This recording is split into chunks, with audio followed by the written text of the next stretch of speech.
ضیاء کے ساتھ پروفیسر ضیاء ریاست کے کردار کے لحاظ سے، ملک کے نظم و نسق کے لحاظ سے اور ریاست کی جو سوچ اور فکر ہے اس کے لحاظ سے جو مختلف تصورات دیے جاتے ہیں، ان میں سے جو ایک تصور جو ہے وہ فاشزم کہلاتا ہے۔ فاشزم کے ساتھ ساتھ ایک اور نظام جو اسی اصولوں کی عکاسی کرتا ہوا نظر آتا ہے وہ نیشنل سوشلزم کا نام دیا گیا ہے۔ اگر ہم دیکھیں تو فاشزم کا تصور جو ہے وہ اٹلی کے میسولینی کا تصور کے طور پر پہچانا جاتا ہے، جبکہ نیشنل سوشلزم کا تصور جو ہے وہ جرمنی میں پروان چڑھا اور جس کا مرکز، محور اور بانی جو ہے وہ ہٹلر کو قرار دیا جاتا ہے۔ اس طرح دنیا کے اندر دو انتہائی مطلق العنان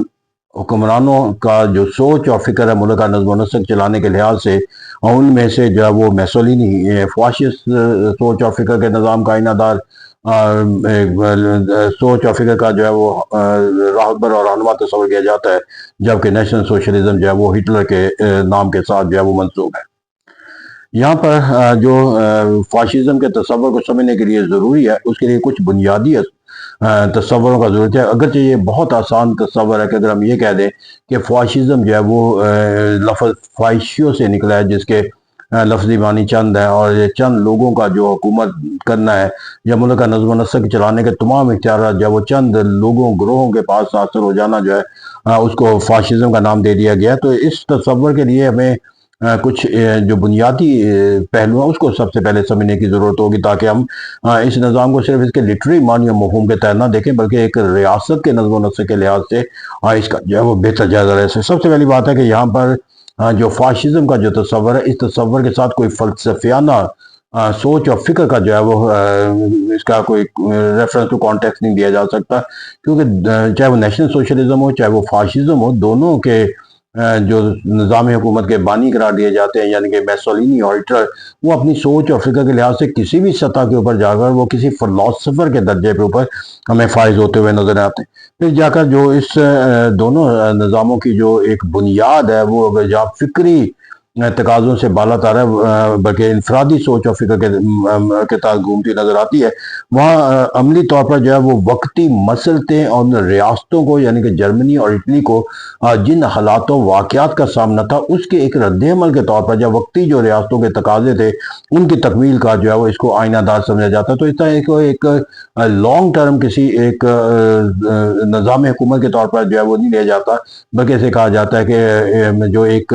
نیرولی لوکل اور نیرولی ڈیٹڈ جس تصور کے ساتھ منتقل کیا جاتا ہے، یعنی کہ یہ اس دور کے جو اٹلی اور جرمنی کے حالات و واقعات ہے اس کا جو ہے وہ شاخسانہ قرار دیا جاتا ہے۔ پھر یہاں پر جا کر اس نظام کو جو سمجھنے کی ضرورت ہے جو ایک اور اہم پہلو کے لحاظ سے، کہ ابتدائی طور پر جو فاشزم ہے اور نیشنل سوشلزم ہے، یا یہ جمہوریت کے نظام کی سوچ اور فکر کے ساتھ تشکیل پایا، یا اپنے اقدامات کے لحاظ سے جو ہے وہ انتہائی صلح جوئی اور ہم آہنگی اور مفادات کے تحفظ اور ریاست کو ترقی اور خوشحالی کے تصورات کے ساتھ استوار کیا گیا، لیکن وقت گزرنے کے ساتھ ساتھ یہ عملی طور پر جو ہے وہ ایک مطلق العنان جابرانہ نظام کی عکاسی کا تھا۔ تو اس نظام کو سمجھنے کے لیے جو ہے وہ اس کے ابتدائی سوچ اور فکر کا جائزہ لینا جو ہے وہ اس نظام کی جو تمام پہلو ہیں اس سے ہمیں آگاہ نہیں کرتا، بلکہ دراصل اس نظام کو میسولینی اور ہٹلر نے جس نظام کی تشکیل کو عملی طور پر جو ہے وہ فاشسٹ اصولوں کے تحت جب اس کو استوار کیا، تو وہاں جا کر جو ہے وہ ہمیں اس کی صورتحال جو ہے وہ عکاسی ہوتی ہوئی نظر آتی ہے۔ اگر ہم اس نظام کو سمجھنا چاہتے ہیں تو اس کے لیے ایک بہترین جو تصور ہمارے پاس آ جاتا ہے وہ میسولینی کا اپنا ہی ایک مضمون ہے جو انہوں نے تحریر کیا اپنی، جس کے اندر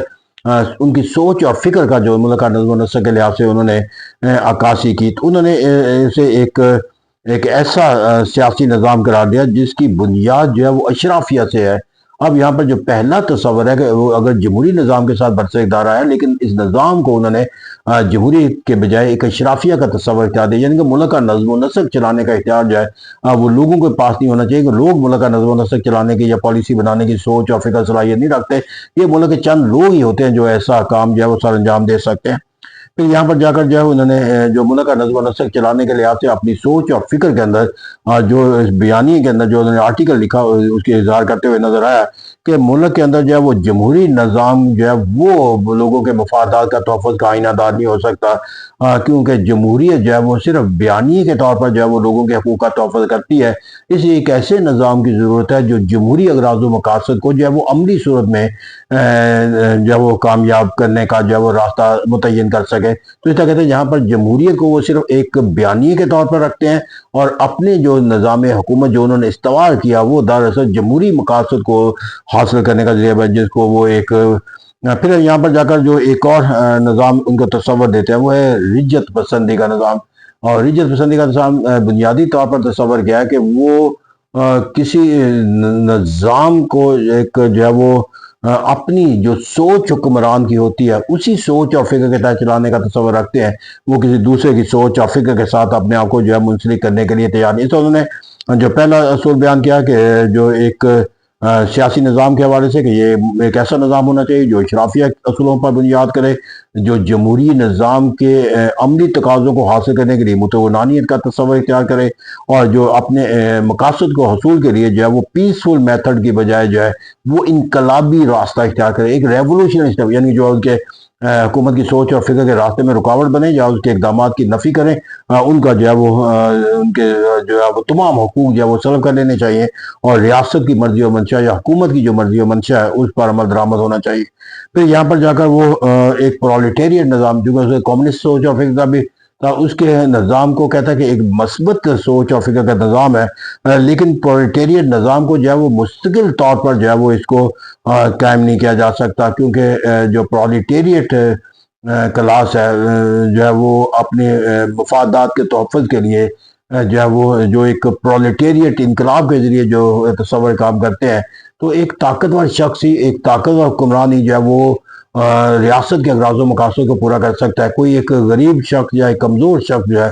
وہ کبھی بھی ریاست کے لیے جو ہے وہ طاقت کا تصور، تو وہ غریبوں کی حکومت ہونی چاہیے،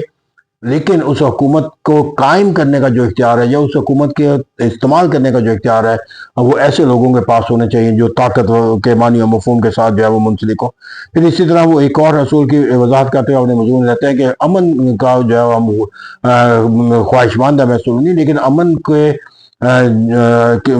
کچھ جو یہ دائمی امن کے طور پر نہیں اختیار کیا جا سکتا، کیونکہ امن جو ہے وہ ریاستوں کے لیے جو ہے وہ کمزوری کا سبب تصور کیا جاتا ہے۔ اس سے ریاستوں کو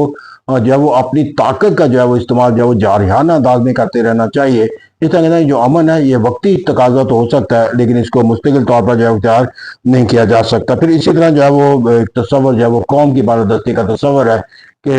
ہر ریاست کو جو ہے وہ ایک جس قوم کی وہ نمائندگی ہے اس قوم کی بالادستی کو جو ہے وہ ساری دنیا کے اندر جو ہے مسلط کرنا چاہیے۔ تو اس طرح یہاں پر جا کر ہم دیکھیں تو وہ بنیادی طور پر جو ہے وہ تمام اصولوں کا ایک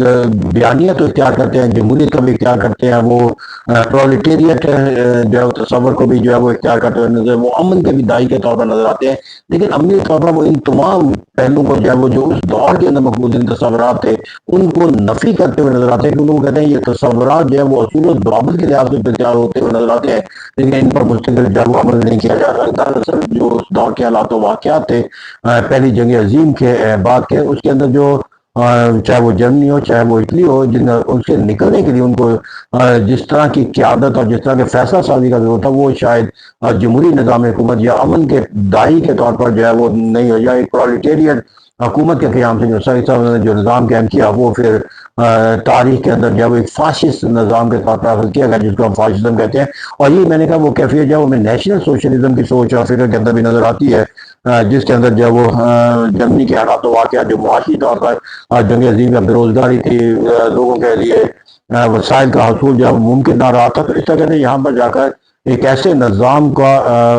جو قائم رکھنا جو ہے وہ لوگوں کے مفادات کو اور ریاست کے جو جنگ کے اندر ہزیمت تھا